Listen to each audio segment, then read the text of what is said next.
2024年9月20日那一天，全球经济的构造板块悄悄移动了，但大部分人还没反应过来。微软宣布砸160亿美元，要把一座核电站从死人堆里挖出来。这座电站叫三里岛，你可能听过这个名字。1979年，它发生了美国历史上最可怕的核事故。40多年来，这个地方就像一个被诅咒的坟墓。但微软不怕，谷歌也不怕，亚马逊更不怕。他们直接买下了一整个核电园区。你想过没有，为什么这些公司突然发疯了？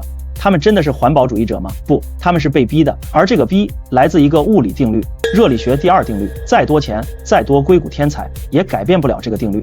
让我问你一个问题，你知道自己每次问 ChatGPT 一个问题要消耗多少电吗？大概3瓦时，听起来很少。对比一下 Google 搜索，同样的问题 ，Google 只用0.3瓦时，不是多一点，是多10倍。为什么呢？ChatGPT 不像谷歌那样仅仅在数据库里查询答案，它在思考，在推理，要让数十亿参数跑过神经网络，逐字逐词为你生成答案。这是密集的、耗能的、无法妥协的计算。未来会怎样呢？不仅仅是文本聊天机器人，24/7运转的 AI 代理、订航班、剪视频、交易股票、经营生意，想象实时生成电影的 AI， 能耗增长多少？不是线性的，是指数爆炸，大概1000倍。国际能源署数据显示，到2026年，数据中心消耗的电就会超过整个日本的用电量。一个日本仅仅是数据中心，单一的 AI 超级数据中心一栋楼，2026年耗电量相当于50万个美国家庭的用电。现在乘以遍布全球的几千个这样的数据中心，你开始明白了吗？问题不仅仅是用电量大，美国的电网根本没准备好，那是个老古董。大部分高压变压器和输电线路是50年前装的，已经到了生命终点，很脆弱。弗吉尼亚北部有个地方叫数据中心巷，全球70%的互联网流量要经过那里。当地电力公司 Dominion Energy 已经挂出牌子，满课了。他们直接告诉开发商，2030年之前无法保证给新的大数据中心供电。2030年在科技界，这是永恒，是生死的差别。微软不能等5年，谷歌等不了，亚马逊也等不了。他们在打一场争夺 AI 主导权的1万亿美元军备竞赛，没有电，他们就输了。所以科技巨头们开始反思，能依赖公共电网吗？答案是太慢，太受监管，太不可靠。他们需要自己发电。科技巨头们摆在面前有3个发电方案，首先是太阳能和风能，听起来不错。太阳能对 AI 有个致命缺陷，间歇性。一个耗资1亿美元，花几个月训练的 AI 模型，不能断电，哪怕1毫秒。一片云飘过太阳能农场，电压下降，服务器崩溃，训练运行全毁。你得有备份，用锂电池备份几瓦级的数据中心，需要几十亿美元，还得开采半个地球的矿产，经济上行不通。太阳能、风能对 AI 数据中心就是笑话。第二是天然气，行得通，可靠。问题是大型科技公司都做了大规模净零排放承诺，开始建设大规模天然气管道，股东会怒，员工会怒，监管部门会定死他们。他们需要无碳解决方案。第三是核能，无碳，可靠，24/7连续运转18个月，无需换料，容量因子92%，而太阳能只有25%。唯一满足所有要求的能源就是核，没有选择。这不是理想主义，是纯粹的物理学和商业逻辑。科技巨头们像造出了法拉利的人，突然发现没办法加油，现在他们在疯狂抢购加油站。但这里有个问题，传统核电站什么样？巨大的混凝土大教堂，喷吐蒸汽的冷却塔，耗时10年，预算超支数十亿，无休止抗议。建造一个传统反应堆像在沙漠里造金字塔，每个项目都独特定制工程，在泥地里现场施工。这个时代已经结束。吸引比尔盖茨、山姆奥特曼、彼得蒂尔的是一种新技术 SMR 小型模块化反应堆。想象个制造类比，传统核能就像建造波音747，每架都是现场组装，耗时耗力。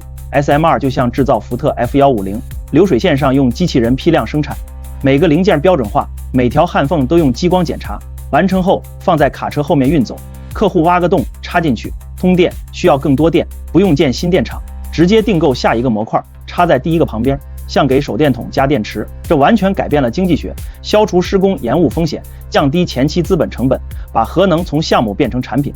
真正的革命在安全性，传统反应堆靠主动安全，断电了需要电动泵抽水冷却堆芯。福岛的问题就在这里，海啸摧毁备用发电机，泵停了，堆芯融化了。新 SMR 靠被动安全，依赖重力和对流，永远不会失效的自然法则。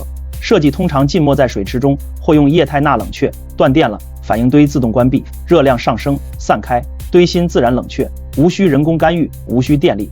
操作员可以走开吃午饭，物理学保证安全，这叫可离人安全。地产游戏彻底改变了，传统核电站得建在人烟稀少地带，周围10英里疏散区， SMR 可以直接建在数据中心旁边，可以建在旧燃煤电厂的地址上，甚至可以建在城市工业园区。科技巨头们开始疯狂下单。比尔盖茨的 TerraPower 在怀俄明州动工建 Natrium 反应堆，用液态钠而不是水，效率更高，还能像电池一样存储能量。山姆奥特曼投资的 Oklo 设计很小，看起来像滑雪小屋，甚至能回收核废料当燃料，可以不间断运行20年。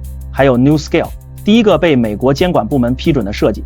还有英国的 Rolls-Royce， 把核潜艇的专业知识转向民用。我们从大教堂时代走向电气时代，即将大规模生产有史以来能量密度最高的机器。可最好的机器没有燃料也是废铁。我们有需求 AI 数据中心，我们有技术 SMR， 燃料呢？你不能靠希望驱动机器，你需要油。从这一刻开始，故事从技术变成了战争。油市场现在处于根本性赤字，消耗的多，开采的少。2011年福岛事件后那10年，全世界都恨油，价格暴跌，矿山关闭，勘探队解散，西方在方向盘上睡着了，靠冷战时期的库存活着。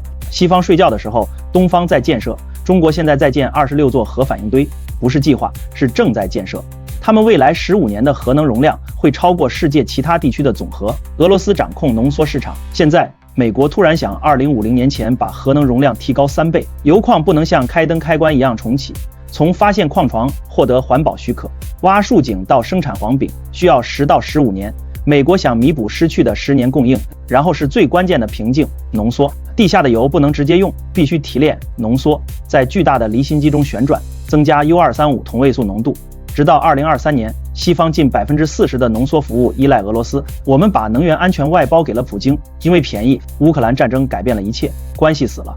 2024年，美国通过禁令禁止进口俄罗斯油，这在能源部门引起了恐慌。运营发电厂的公用事业公司现在疯狂抢购安全地区的油，加拿大、澳大利亚、美国的供应商电话打来就说，无论多少钱，保证给我发货。长期合同价格明显高于现货价格，油的底价在快速上升。市场上出现新玩家，金融买家，像 Sprott Physical Uranium Trust 这样的基金正在购买数百万磅食物油，锁在金库里。他们从市场抽离供应，收紧对公用事业公司的螺丝，这创造了超级周期，价格必须涨得足够高，激励矿工在困难地方开挖新矿。分析师估计，价格需要超过100美元一磅才能让新矿盈利，目前徘徊在80到85美元。阻力最小的路径是向上，这是经典的大宗商品挤压，缺乏弹性的供应遇上指数增长的需求。在经济学中，当这发生时，价格不是线性上升，是抛物线。那普通投资者呢？怎样参与这场复兴？市场目前提供的机会很像20世纪初投资石油，你得小心，这是个波动的板块，你需要策略。我给出3个机会桶，从保守到激进。第一桶是实物商品，如果你相信供需关系会推高油价，可以投资金属本身，你不能把油放在车库里，非法又危险。买 Sprott Physical Uranium Trust 就行。这是个在股票市场交易的基金，他拿投资者的钱购买实际黄饼桶，存在加拿大的安全设施。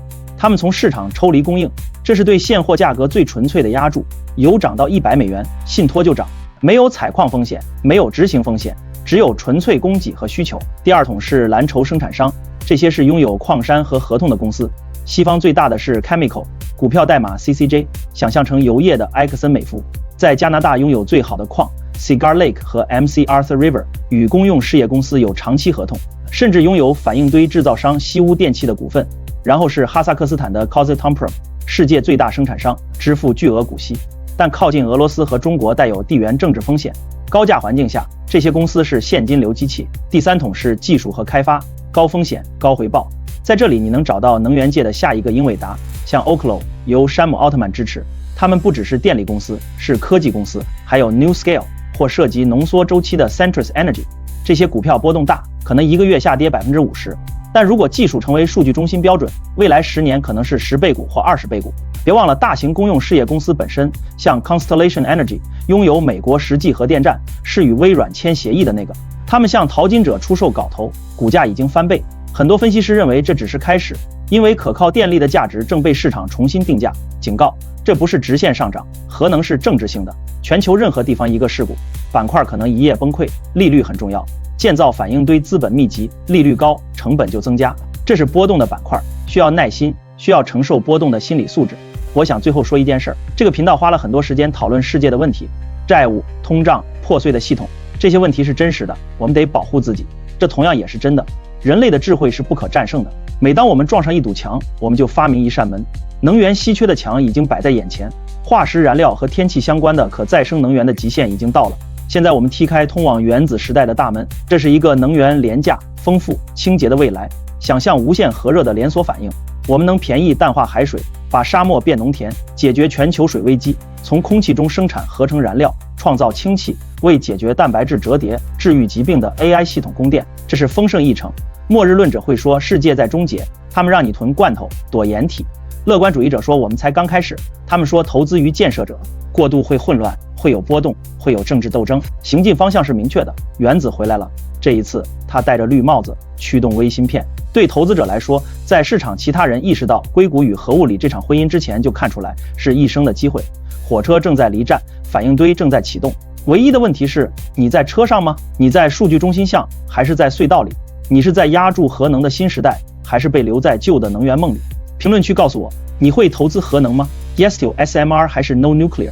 让我们看看2026年人们的脉搏在哪里。我是这个频道的主持人，保持乐观，保持投资，寻找那道发光的蓝光。下个视频见。